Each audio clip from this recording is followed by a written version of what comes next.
Hello, welcome to this, the ninth in my series of short videos introducing the basic ideas of Marx and Marxism.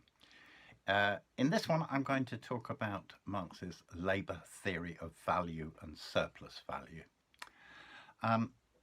Marx begins his great analysis of capitalist production, his work Capital, with the statement that under capitalism, wealth consists of a great accumulation of commodities. And since the single unit of this is the commodity, that's what he will start by analysing. Now, this analysis, it has to be admitted, is notoriously difficult.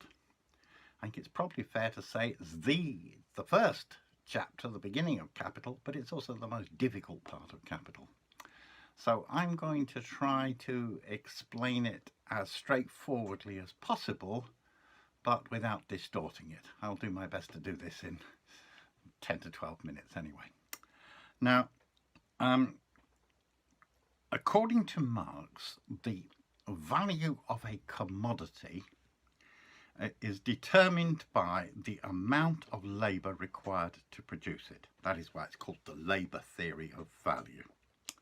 Marx begins by noting that every commodity has both a use value and an exchange value. By use value, he means that this commodity meets some human need or want, either physical or psychological, it doesn't matter. By exchange value, he means that it has to be capable of being exchanged in a certain ratio with other commodities. The exchange value is the relative value of the commodity compared with others. So, for example, the fact that whiskey is worth, a litre of whiskey is worth 10 times a litre of milk, or a Ferrari is worth roughly 15 or more times what a Volkswagen Polo is worth. All commodities have this relative value to others, and that makes it possible to exchange them. Now, Marx says that to have any exchange value, a commodity must also have a use value. It must serve some human need, otherwise nobody would want to buy it at all. But, Marx insists, it is not the usefulness of a product, a commodity, that determines its exchange value. It is not that the whiskey, to give the example I gave, is 10 times more useful than milk, or Ferraris are 15 times more useful than Volkswagens. No, that's not the basis of it. What does determine the relative value of a commodity is the amount of what Marx calls socially necessary labour time involved in its production. Right, that's the first key proposition of the labour theory of value. Now, having said that, there are 3 points that need to be made about this. The first is that labour here is measured by time, by the time it is expended, measured in terms of minutes or hours of labour time, not by its worth, according to some judgment, or by what it produces. Right? This is important because if we said the value of labour power is determined by what it produces, it would just simply be a circular argument. It would be saying that commodities are worth what they're worth. It would just go round in a circle. The value of a commodity is determined by the amount of labour time that goes into it. Secondly, Marx is talking about socially necessary labour time. And that means the amount of time it takes to make a commodity using the available skills in society and the available tools in a given society. Consequently, a table made, for example, by a poor carpenter with poor tools, which takes 6 hours to make, is not worth double what a table made by a good carpenter with the available tools, the standard tools of the time, that makes it in 3 hours. It's not worth double that. That would be wouldn't work at all in society. The third point is that Marx is not saying that every price in every shop is immediately determined by this. The price of butter in Tesco or Aldi or whatever may vary for a multitude of reasons. Value determined by labour time is the underlying core around which immediate prices fluctuate. Right. Now, a common objection to the labour theory of value is to pick on an exceptional commodity, say a painting by Picasso, and say, how can the labour theory of value explain this? And if one supplies a long and complex explanation for the Picasso, the next question is, but what about the Koh-i-Noor diamond, or Elvis's jumpsuit in an auction sale or something like this? Now that can go on forever, but the point of the labour theory of value is not to explain every freak price, but to explain what underlies the literally hundreds of millions of exchanges and transactions that take place every day in capitalism. And here the labour theory of value is very important, because it shows that in the end, all wealth creation and all profits come back to human labour acting on nature.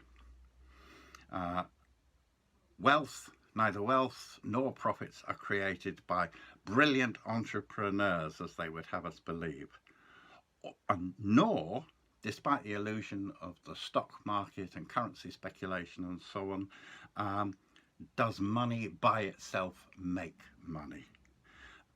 In the end, it all depends on human labour. And if through speculation, stock market prices or currency values rise far above their real values, then it's like stretching a very strong elastic, and sooner or later they will be pulled back down to earth. The other reason why the labour theory of value is crucial is that it shows how workers are exploited. It's worth remembering that the major capitalist economists, like Adam Smith and David Ricardo, shared a labour theory of value until Marx used this theory to demonstrate how workers are exploited. When that happened, the bourgeois economists recoiled from the labour theory of value and shifted towards a subjective utility theory, which is taught in universities and so on in mainstream economics today. Now, the way Marx used the labour theory of value to show exploitation was to apply it not only to goods, as Adam Smith or David Ricardo had done, but also to the commodity of labour power, which, as we've argued here, is fundamental to capitalism. What, Marx asks, determines the value of workers' labour power when it is bought by the capitalists? What, in other words, fundamentally determines workers' wages? Marx's answer to that is that the value of labour power is determined in the same way as the value of other commodities is determined, by the amount of socially necessary labour time involved in its production. So the underlying value of workers' wages is based not on the value that the worker produces, or on what bosses or society might consider its worth, but on what it costs in labour time to produce and reproduce it on a regular basis. It is the cost in hours of labour time needed to feed the worker, clothe them, shelter them, educate them, etc. That is the basis of the workers' wages, plus or minus the influence of struggles, strikes, etc. But when the capitalist buys a worker's labour, per say 40 hours, they don't just own that labour power, but also the product of that labour. And human labour is creative. It works on nature to produce new value. Consequently, the worker who works for